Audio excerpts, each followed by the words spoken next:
Hello, and welcome to the blog editor lecture for spring 2022. We have Sarah, who is the outgoing blog editor, and Taylor, who is the incoming blog editor. So I'm going to use these instructions as an agenda for this lecture. And I want you to come back to this sheet over and over and over. It's a brain. We have several years of knowledge in this document, and it is a living document, which means that if you find a change, WordPress is always changing, Jetpack's always changing, a lot of things are upgraded in technology. So this is something that you'll make changes to as you go along. And it's something I want you to do every week as you do your status report, is to look at this and make sure that it's capturing what you really do. So we have a table of contents here. This document is about 25 pages long. So it's not really a sit and read type document, but it works as a great reference. And you can navigate the document both through the table of contents and also the document outline you can put in the sidebar here. Starting with the purpose of the blog. So the magazine itself, which is superstitionreview.asu.edu, publishes twice a year. So we launch December and May, just one issue. But we want to remain active, and we want to keep our audience up to date. And the main goal of the blog is to offer relevant, unique news about contemporary literature, and also to engage with other writers and readers. So the blog pushes to social media. It pushes to Facebook, my LinkedIn, which is better because our Superstition Review LinkedIn only has about 400 followers and I have about 5,500.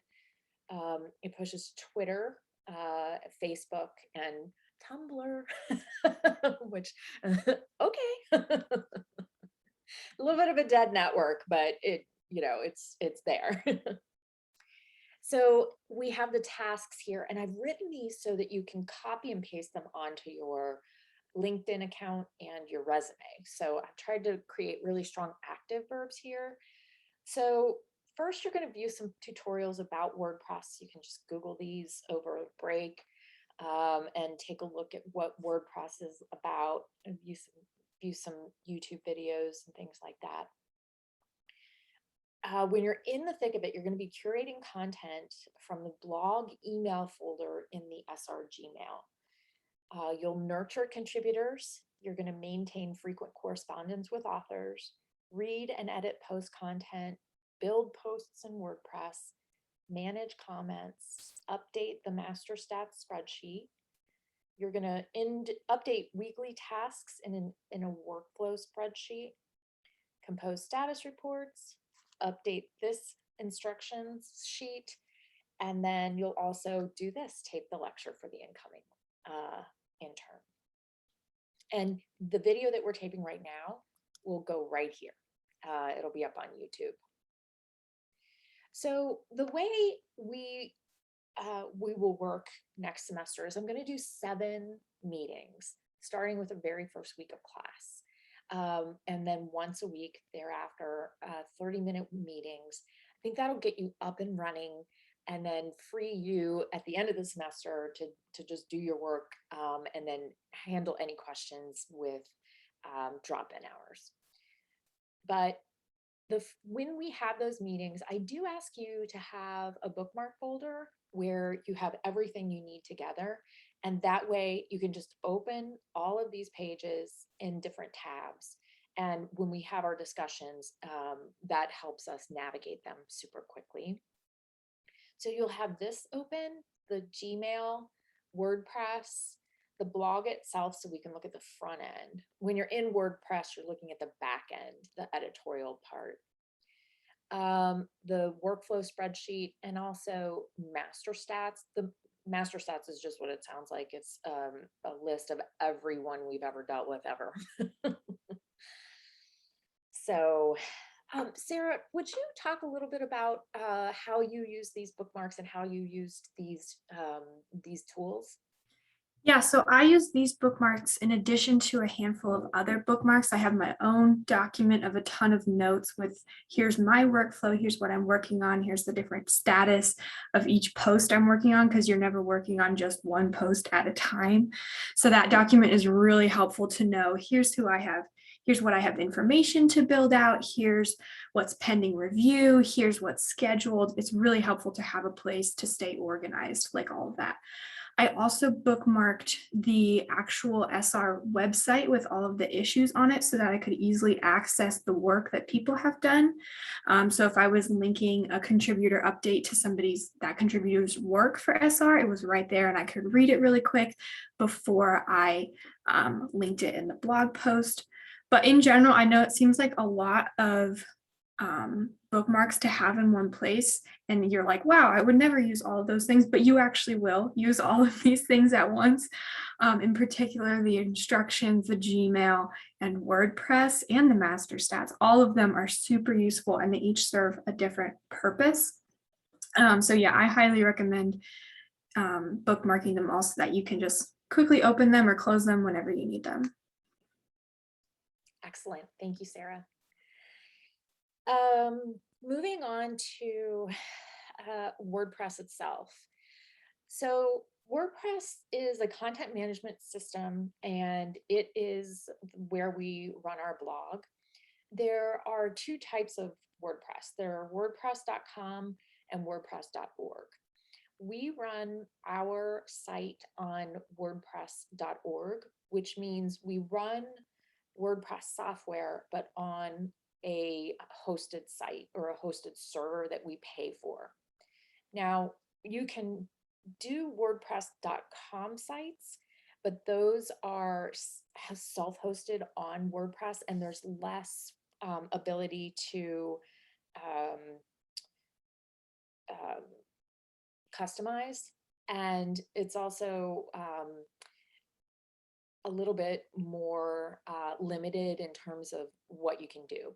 So you're going to look at some tutorials, and do note that we are a WordPress.com site and we're hosting somewhere separately than WordPress.com.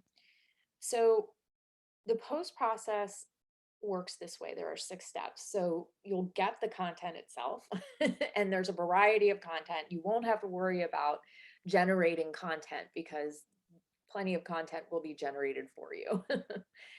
You'll create and design posts. You'll save them as pending review, and that's when I take a look at them for you. I don't want you to ever feel like you're on your own with these posts. You always have eyes on, and I'll always, edit them, proofread them, that kind of thing. I may give you some notes, and then you'll schedule the post, and we always notify the person featured because it's really goodwill work. It's something we want to let them know that we've done, and then the post will go live. So, Sarah, do you want to talk a little bit about that workflow and how you settled into that? Yeah, so like I mentioned earlier, this is where being organized really comes in so that you can manage each step of the process. Because even in many of these steps, like acquiring content or creating the post, there are kind of some sub steps that go into that and things you need to do before or after or in the midst of those processes. But in general, it's most posts will follow this format pretty clearly. And there's more. I know acquire content is a pretty vague description, but there's a lot more about that in the content idea bank and a lot more a guide there for how you can acquire that content. Right. And what we do have here, yeah, we'll touch on that in 6, in section 6. Sarah has done some wonderful work here with screenshots so that you get a good visual idea of how the back end of WordPress is going to look. And you're free to sign in at any time and just kind of start looking around. And yeah, what I like to say is press every button, because the best way to learn is by doing. So, and again, you can't break anything.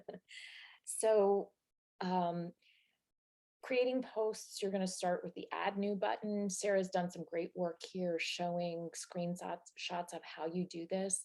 I'm not going to read you every one of them because I think that this resource is going to be better than me just talking about it. And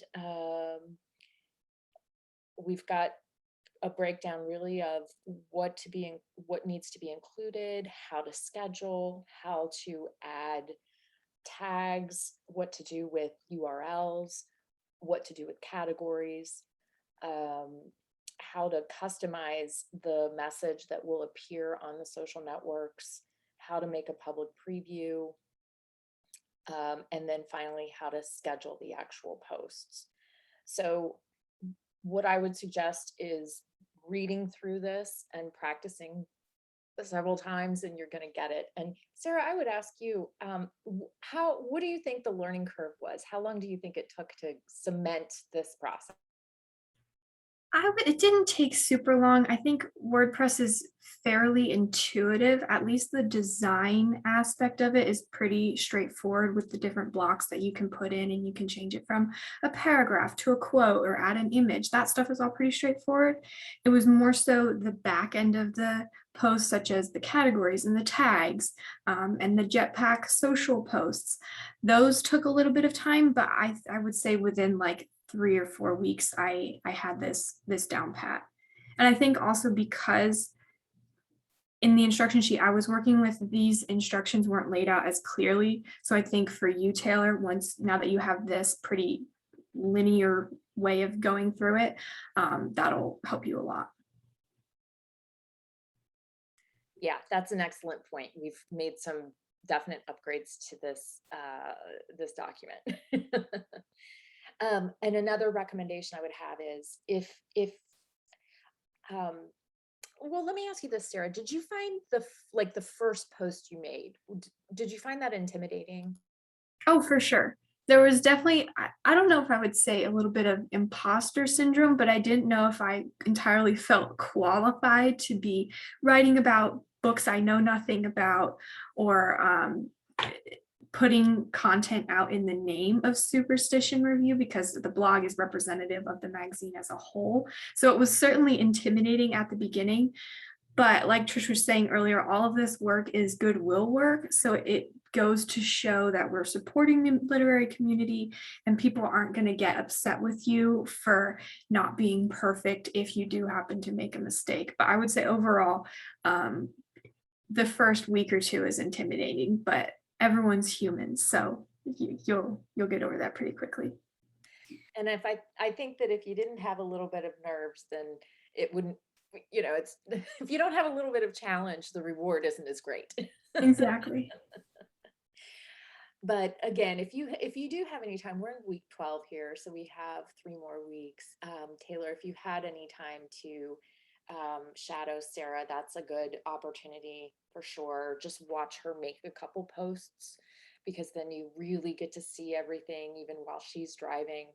And then in the spring, when we start in January, we'll have a meeting that first week of class and we can build a post together. So there's definitely opportunity to have support as you're building. Okay, so let's get to the content idea bank. So the content usually comes through a couple different places. Contributor updates. We do get a lot of people who have been in the magazine. I think we've had like 1,700 contributors at this point. And a lot of them know, hey, if you have a book or a reading or something great, email us.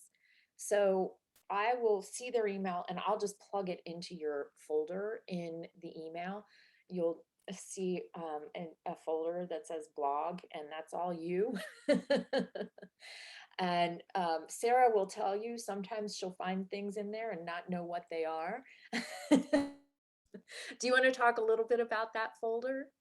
Yeah, so the folder in a sense functions as a to-do list because it's a list of all the different content that you have from contributor updates or interviews or random other things that are going on in the blog world. Um, so it can get a little crazy at times. I think right now it's pretty big. Most of the semester has not been this big, this crazy with this many posts going on. But you can see there are some in there with contributor updates. There are one or two interview things in there. So this was an interview that that reached out on behalf of one of the section editors. And in general, everybody's super nice. And if you're kind and to the point, then you will get a likewise kind and to the point response back. Sometimes people miss things, so you can follow up on them. This one is a link saying, hey, I made your post and this is when it's going to go live. Let me know if you see any edits that you need to get made. But in general, with the Gmail, it's largely straightforward. Like I'm sure you're familiar with your own Gmail inbox, so there's not a ton different there. And later on in the instruction sheet, there are a whole bunch of templates that you can use for reaching out to people. And don't be afraid to use the template verbatim because you're sending a lot of emails. And if you've got a format that works, then you don't necessarily need to change it too much. Obviously, you can customize it to the person and, of course, include their name and which specific book you're talking about. But the contributor updates are really fun because they're each a little bit different because it's a different author and a different book, and maybe this is their first book and maybe it's their fifth book, so everybody's at a different stage, or maybe they got published in some super I don't know, fancy, for lack of a better word, super competitive journal, and so we wanted to include that in here. So there are all sorts of different ways. So yeah, sometimes people will email us, or you can reach out to people if you find that they have something new. You can find out. That's where the master spreadsheet, master stats comes in handy, because that has all their social links and their website. So you can go in there, and usually if somebody has a book coming out, it's front and center on their website and their Twitter. So it's not super hard to find out whether somebody has a book coming out soon.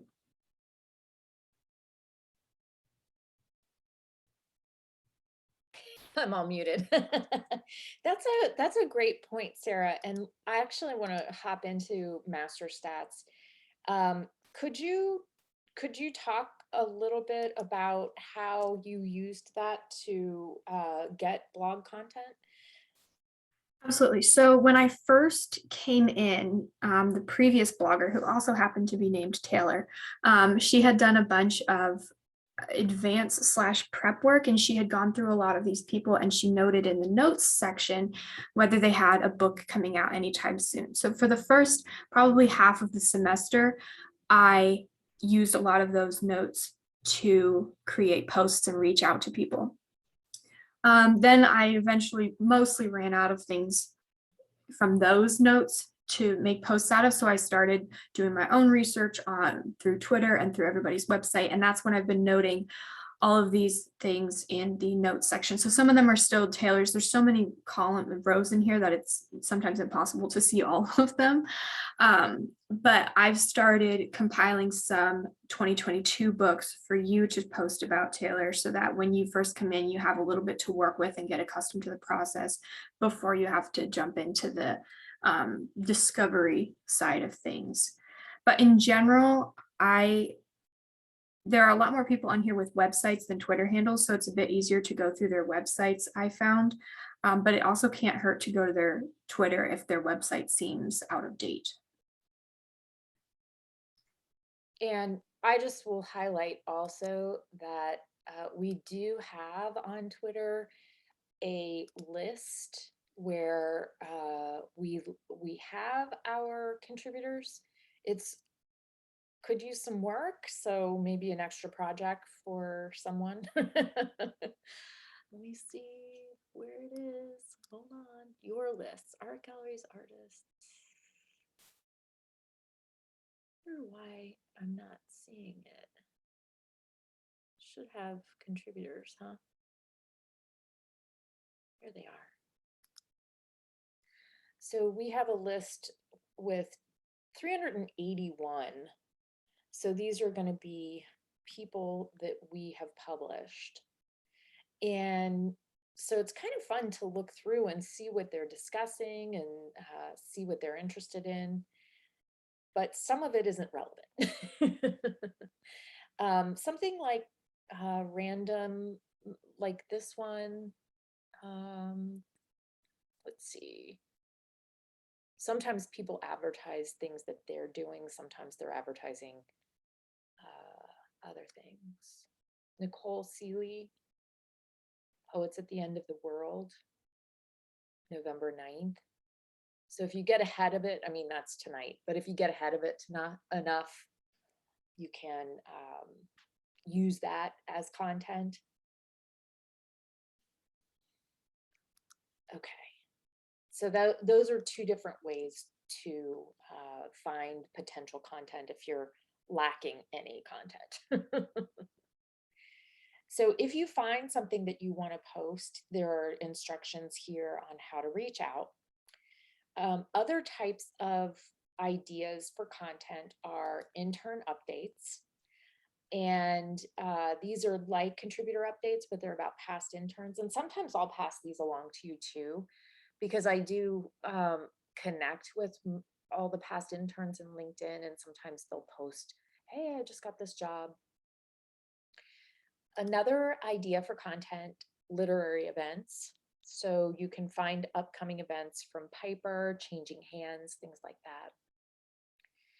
We also are accepting submissions of guest posts in Submittable, and I don't need you to be in there. I check it probably once a week, and if I find anything worth posting, I'll let you know.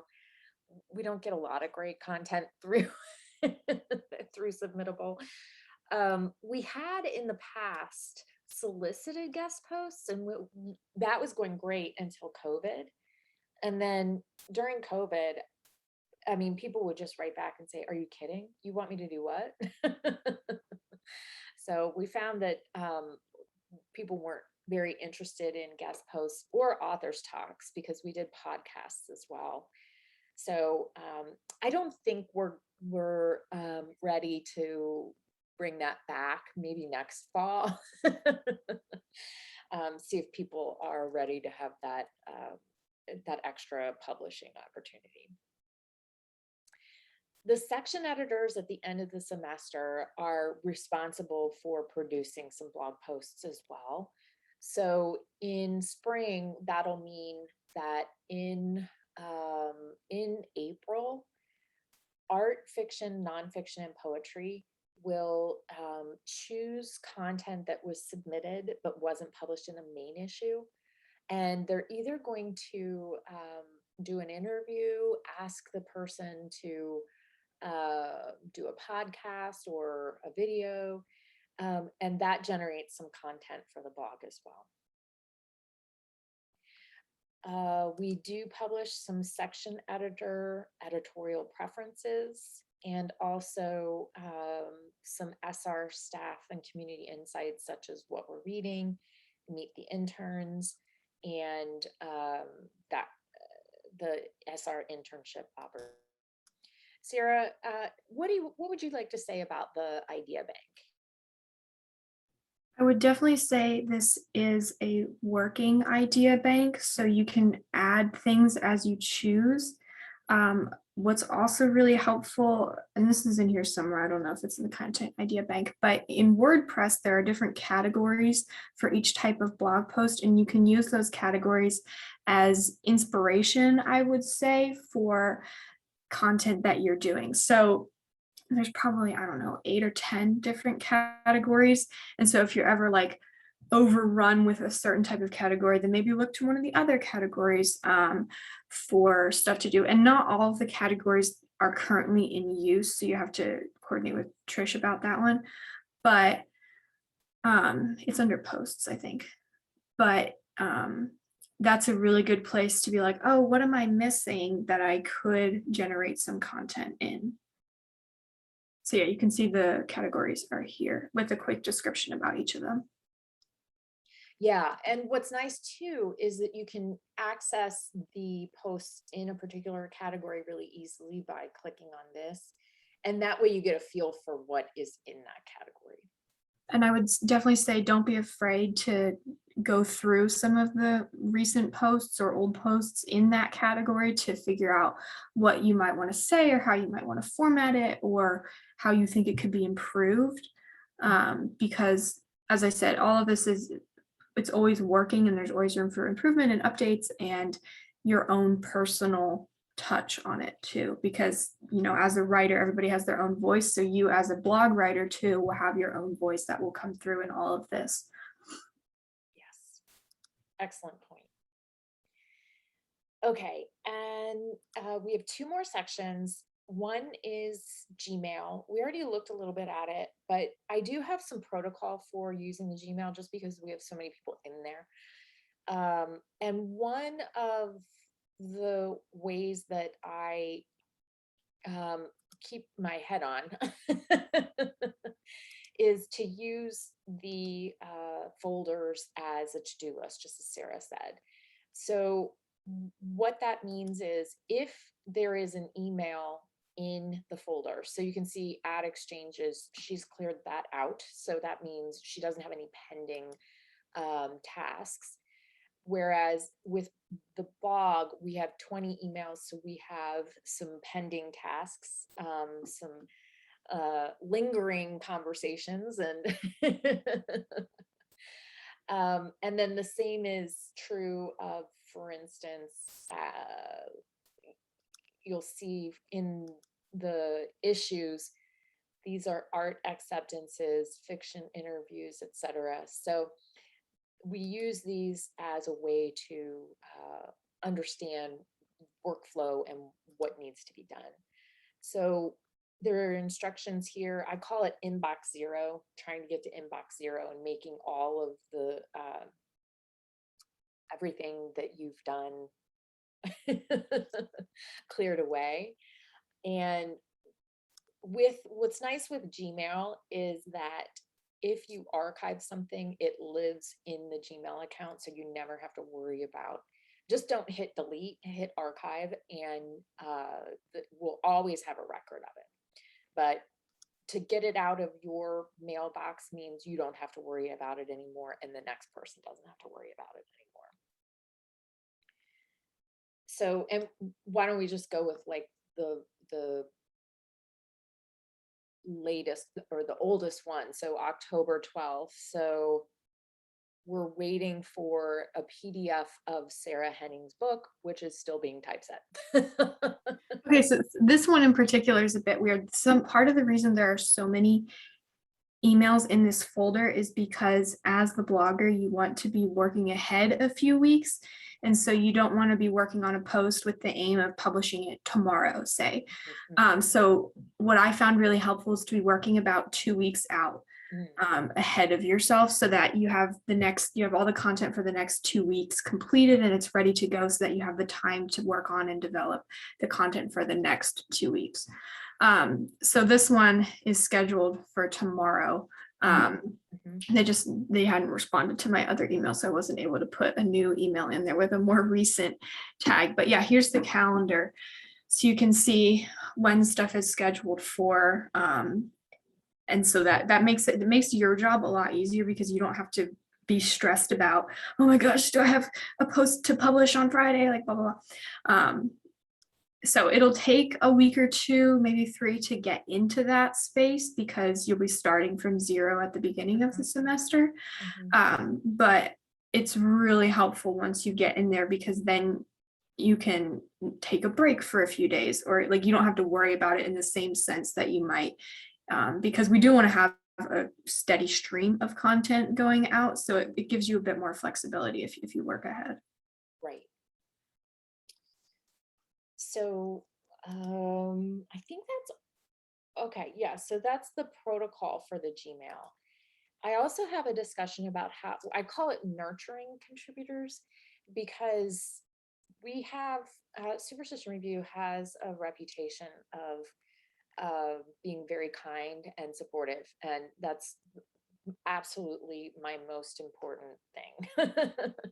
So I always want a very thoughtful tone, and we have some sample emails. I always like a little bit of humanity in it. I mean, the emails are from you, so feel free to be yourself and to be personable. We do have templates that help provide the information that you'll need, but I always suggest personalizing and truly responding to what the other emails say. Okay, so the last portion we have is number 8. There are situations where you'll be uploading videos to YouTube. This will happen if somebody sends a video to you and you want to embed it. And these are the instructions on how to do it. It's pretty simple, right, Sarah? I actually have never uploaded one. I never needed to this Oh, okay. semester. Yeah. So it looks pretty simple. Yeah. Okay. That's all I know. Maybe I uploaded a video and sent you the link or whatever. Yeah, it's so easy that if you want me to do it, I'll do it.